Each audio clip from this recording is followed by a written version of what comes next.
Deep thoughts.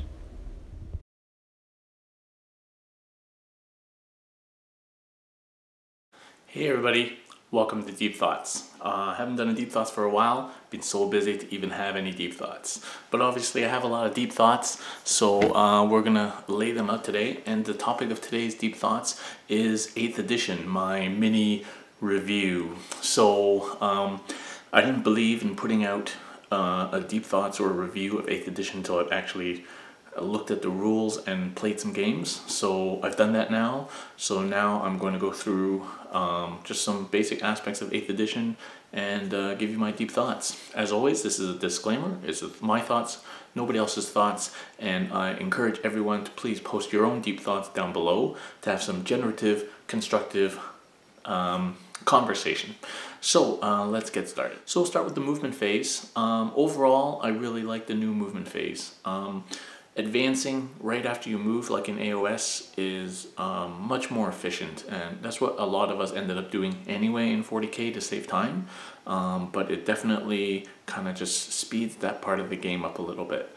And then you add on to that some things like bikes automatically get 6 inches or things like that. Just really kind of speeds up the movement of the game.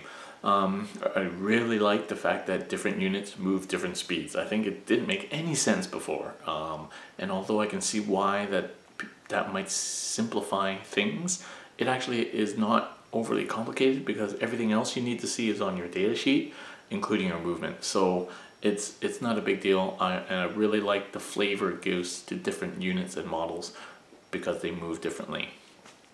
I think so. Overall, the movement phase is great. I also like that you deep strike at the end of your movement phase, so you can prepare for that. And then also I like it that you can't, like before when you come in, you can't actually move again, but you can still do everything else, which is great. I really like that change. I also like that there's no more scatter when you deep strike, because I think that just adds unnecessary complexity and randomness, sometimes stupid randomness to the game. Like, why in the 40th millennium can my guys not just land where they want to land? And then I also like, just in general, like the reserve mechanic, how, you can't just null deploy and shenanigans like that. So I like the movement phase. Transports, I'm a bit disappointed that you have to disembark before the transport moves, but I understand that that's a check to how powerful transports are now. And that if you didn't do that, things like Wolfen, for example, would have a crazy threat range. So I think that's a reasonable thing, and I'm okay with that. Otherwise, I also like how transports work.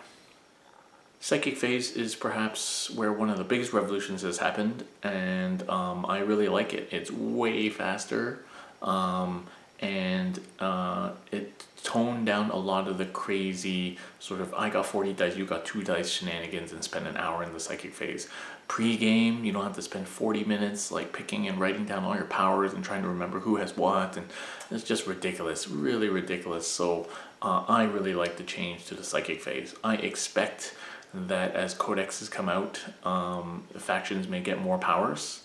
I expect that, but I think it will be much less cumbersome than it is in 7th edition. Maybe in 3 years time we'll end up in the same place, I don't know, but for now it's a refreshing change. I like you're going to cast 1 power at a time. I like that kind of on the psychic phase that summoning is now like AOS, you have to pay for it, but it's not a psychic power anymore. So I like that. It's more available, easier to do maybe, but you have to pay for it, which, as somebody who's lost like 500 points of free transports, it's fine. I think you need to pay for no more free stuff. And my only deal is with Smite. Yeah, you're not gonna table somebody with Smite spam, but being able to spam it constantly is a little bit annoying. So I don't know, I think limiting it to just once per phase is a little bit over the top, but I don't have a solution for that. But it just seems like Smite spam is a little bit crazy. But as I say, I don't feel that it's overly powerful because it's just doing 1 to 3 wounds at the most. Yeah, otherwise the psychic powers most factions have at least one good psychic power, sometimes two or all of them. I feel that they're all fairly balanced. None of them are too difficult to cast, and the ability to deny is huge. And that's where some of the strategy comes in, waiting to see what you need to deny. So do you really need to deny a possible smite, or will you wait? You know, a -1 to hit is pretty hardcore, so I do like the ability to deny, and that it's very simplified. Yeah, so I like the change to the psychic phase.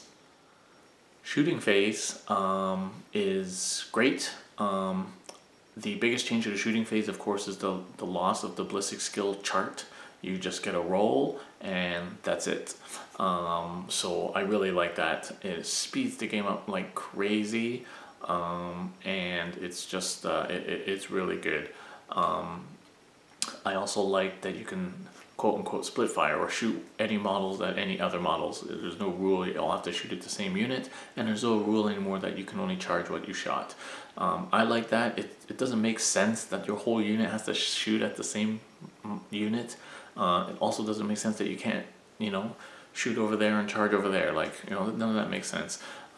So I really like it, and it adds a layer of tactical play to how you shoot and your target priority. Target priority is even more important now because you can pick to split your weapons. In my experience, once you learn your profiles, it doesn't slow the game down because you would have had to shoot those weapons anyway separately. So it really doesn't slow the game down once you know what you're doing. And definitely adds a lot of tactical play to it and makes the other phases more important too. So I really like the shooting phase. In terms of weapon types, I'm really glad that they got rid of all those other weapon types and just narrowed it down to like pistols, assault, rapid fire, heavy. That makes it a lot simpler, although it's still difficult sometimes to remember what guns are which, especially when it comes to rapid fire or assault. Generally, heavy weapons are heavy. So I really like that, and I like that vehicles, everybody follows the same rules. So I think that's great. I would argue that the tanks shouldn't suffer from heavy. I mean, why is a heavy bolter heavy for a marine, but he can carry it, and then a heavy bolter on a tank is also stops the tank from shooting? I think that vehicles should be exempt from the heavy penalty, personally, because it seems a bit silly that like Predator, which is like a gunboat, gets a -1 to hit because it has a las cannon on it, whereas a marine has the same. So that kind of seems kind of silly, but we'll see what happens. I really like that assault weapons you can advance and shoot, and I like they got rid of twin linked and just gave you double shots. That saves dice rolls and time. So all the changes to the shooting phase have been very good. Weapon wise, I really like how the weapons have kind of separated out a little bit in terms of rendability.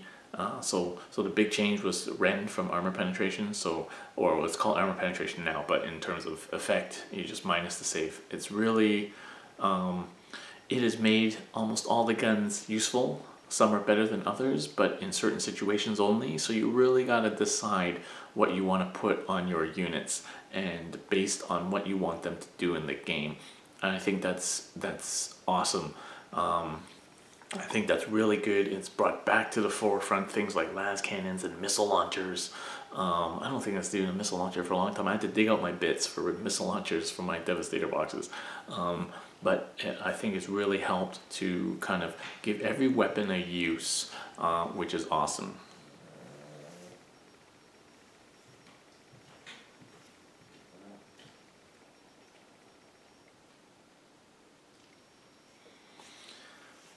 So overall, I really like the shooting phase changes, and I think it's really simplified the game and made everything kind of useful again. And by making weapons more useful, you also make other units more useful. So I like that.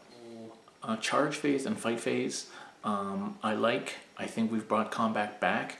It may have tipped even too far in the other direction. I mean, these guys who are trying to get into combat now, they're hardcore killers. So like corn berserkers attacking twice, you know, like, so now everybody who charges gets to attack first, which is very powerful. Like that's a big swing in the other direction.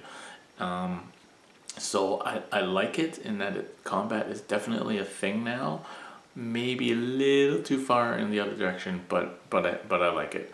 I like how there's no more initiative. It's just turn alteration. I really like that because it's very tactical.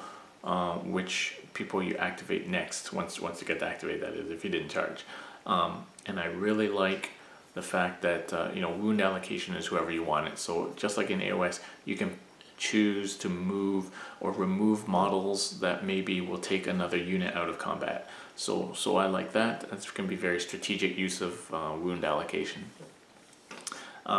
Generally, I feel like things that are designed to be in combat are good in combat now, but some things I feel that are not supposed to be that good in combat are still good in combat. It's all fine. And I really like that you can retreat out of a combat now. There's no such thing as being locked, but that you can't do anything the next turn by and large. So I really like that mechanic. It allows you to be tactical, and even in AOS I feel that it's still underused. It can be used very strategically if you're smart about it, but currently underused. Isn't that right, Reggie? Is retreating underused? Retreating's underused? Yes? Reggie, what do you think of the combat phase? Are you a combat monster? Yes, you are. Oh. So, Reggie likes combat phase as well, and I do too. I don't think I have that much more to say about the combat phase. I think functionally it's very similar, but getting rid of initiative was a key move. In terms of charges, I like that they didn't let you kind of multi-charge like they do in AOS and pull people in, but that you can still pile in like that. I really like heroic intervention. I think that's a very cool and kind of visual rule that the characters like piling in. So I really like that, and I like that option of putting your characters in or not. It's really cool. Overwatch is fine. I love the fact that I can multiple Overwatch now, and that it's just straight 6. Makes it easy, straight 6. So I like that. Yeah, so overall I like the changes to charge phase. I also like that they don't restrict you now. You have to move straight or things like that. Like, you can be strategic about how you charge. So not everybody is Red Fury bloodlusted like berserkers that have to go straight for the enemy, right? They can be strategic in how you move towards your enemy. So I really like that. And then together with the lack of terrain stuff, and by and large, and difficult terrain and dangerous terrain, all that crappy terrain stuff is all gone. It makes it very straightforward. So onto the morale phase. So the morale phase is literally the same as the battle shock phase in AOS. So I like the changes that they've made. I think it makes morale important again, and it makes things that make you immune to morale very useful. So just talk to Tyranids and Synapse. I think morale is a anti-horde mechanic. Unfortunately, a lot of hordes have ways of circumventing morale, like commissars and conscripts. So that's unfortunate. So I think the hordes will be dominant in this game as the game rolls on and the meta develops, but we'll see how it goes. Otherwise, I do like the morale mechanic. It's very simple, so Marines they show no fear, and they allow them to reroll the morale, which I think is quite powerful. Yeah, I like also how they've limited the amount of units that are completely immune to morale. So I think that's good. By and large, I find that they've limited things that are extremely powerful. So not a lot of mortal wounds out there, not a lot of automatic morale passing, and things like that. So I think they've done a decent job there. In terms of the armor saves now, so I like how they've changed the armor saves to just straight up armor saves with minus the armor penetration. I like invuln saves that give you a little bit of usefulness in terms of not being modified. I like that not a lot of things have like 2+. No, I don't think anybody has a 2+ invuln save, and I hope nothing ever gets a 2+ invuln save or the ability to get to 2+. Not even Magnus has 2+, but he can reroll ones. I think it's too powerful. It's too powerful. We don't want things that don't die. Everything dies in this game now, and that's good. You don't want anything that doesn't die. I think that's just a bad choice. And I really like that mortal wounds cannot be prevented, and that very few units have a ward save. So I know how powerful ward saves are, as in death in AOS, and I'm glad that that's not spammed all over the place, because it's very powerful. I also like that not many things can shoot out mortal wounds, because it gets crazy fast, like in AOS now. When too many things can produce too many mortal wounds, it becomes no, it becomes silly. So I hope they keep that controlled. All right, on to the detachments and command points and stratagems. So yeah, the detachments in the main rulebook are cool. They're very flexible. You can literally take whatever you want. So basically, I think Reese called it's unbound, but without come the apocalypse allies, which is basically the case. I mean, you can take whatever you want. Right now, the factions are very non-specific. You can take everything in your whole index, basically, like all of chaos and etc. So it's very open now. It's almost unbound. You can take whatever you want. You can spam whatever you want. You can find a detachment that works for you. And then you may or may not maximize your command points, and that's fine for now. I'm hoping that the codexes will bring out specific detachments for each army, maybe just one or two at the most. We don't want too many, because then it gets too bloated again. But I think so far I kind of like what it's doing, because then it allows you to play all your models and try everything out without being too restricted by detachments. So I like it. I really like the loss of detachments and their bonuses, and that these hopefully will show up as stratagems that you have to pay for. So I really like the command point stratagem system. Although I've forgotten to use it in my first two games, I think it is very powerful. Right now, people are talking about all the things that you can re-roll with your one command point. I think that's partly because there's not a lot of other things to use your command points for right now.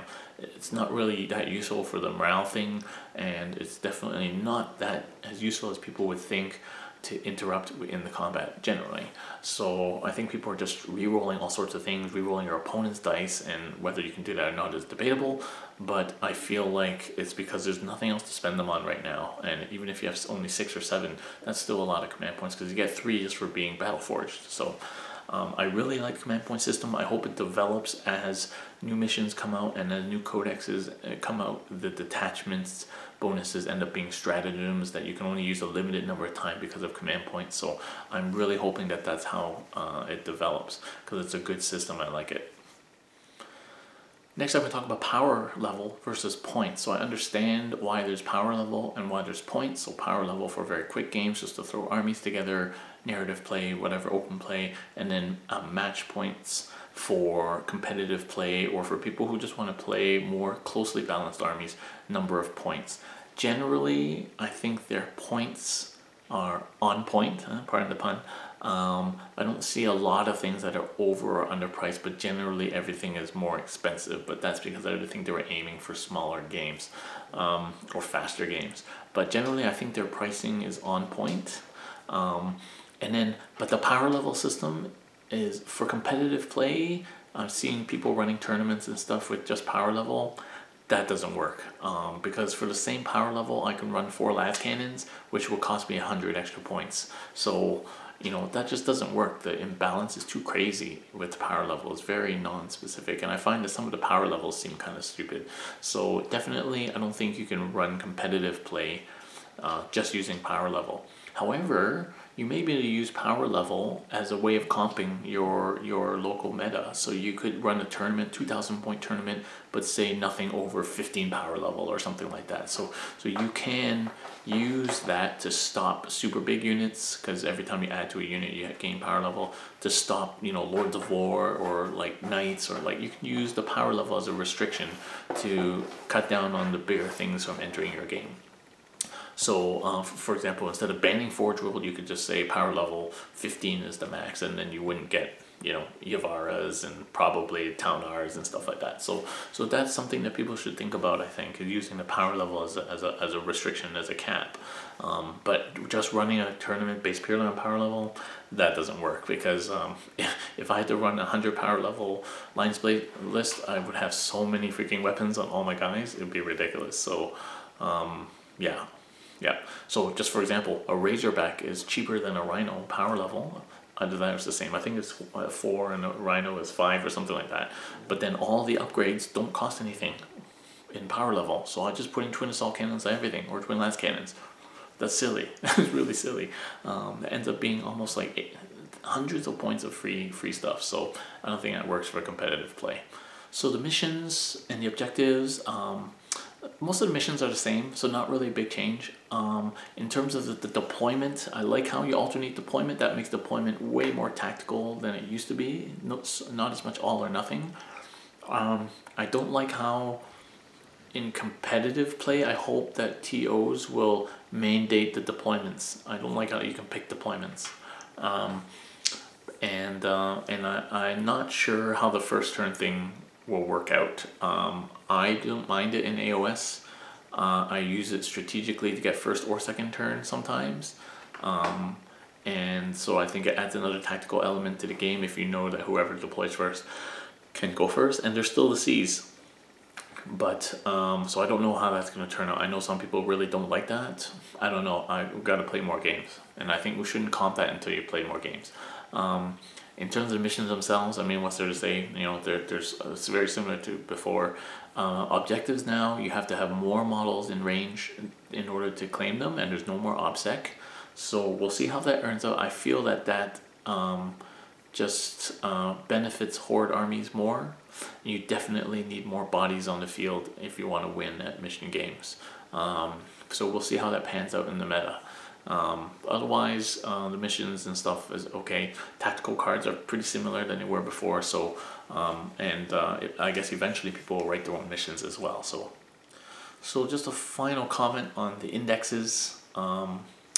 I understand that they're just a stopgap between the codexes and that they just have everything in one place, and I think they're fine. I think the GW's done a good job in making everything fairly viable. Obviously some units are better than others, but everything is fairly viable. You know, like if you have some old shit that lying around you haven't used in a while, break it out and use it, because it probably has a use and has some good use in your game. So everything is viable, and I really like how they've done that. Some of the crappier factions have been brought up to par, and some of the more strong factions have been brought down to par. So obviously Eldar and Tau players are whining, but everything is fairly even right now, and I love that. And that may be just because people don't know the crazy combos, but I think part of it is because things have been balanced out. So I hate to use that word balanced, but it seems to be pretty good. Just as we start, as it gets released and as we go into it, it seems to be everybody's starting at a good level.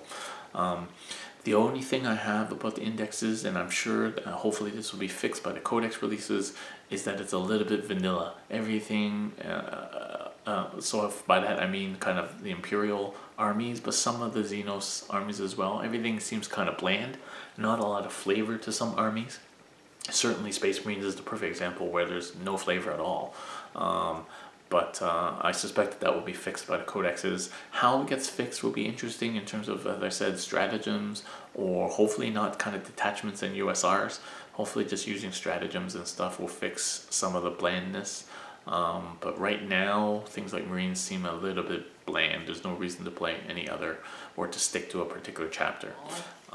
Overall, I love the game where it's at right now. I think heading 3 days into release now, I think we're heading into a great new frontier, and I think people should just play the game, chill out, play it for what it's worth, get all your models on the table, try different things, and just find what you like and enjoy the game as it is right now, because inevitably 6 months, 12 months, 18 months, who knows how long it's going to take, bloat will return, power creep will happen, and the game's going to get crappy again, and then it will have to be reset. So while it's in this kind of baby phase where everything is exciting and everything is new and everything is viable and there's no net lists or power creep or any real meta right now, people should just enjoy the hell out of the game and play some games. So that's kind of my final thoughts and my deep thoughts on the new 8th edition. So if you have any comments or deep thoughts of your own, please leave them below. Let's have some conversation about it. Thank you very much for watching.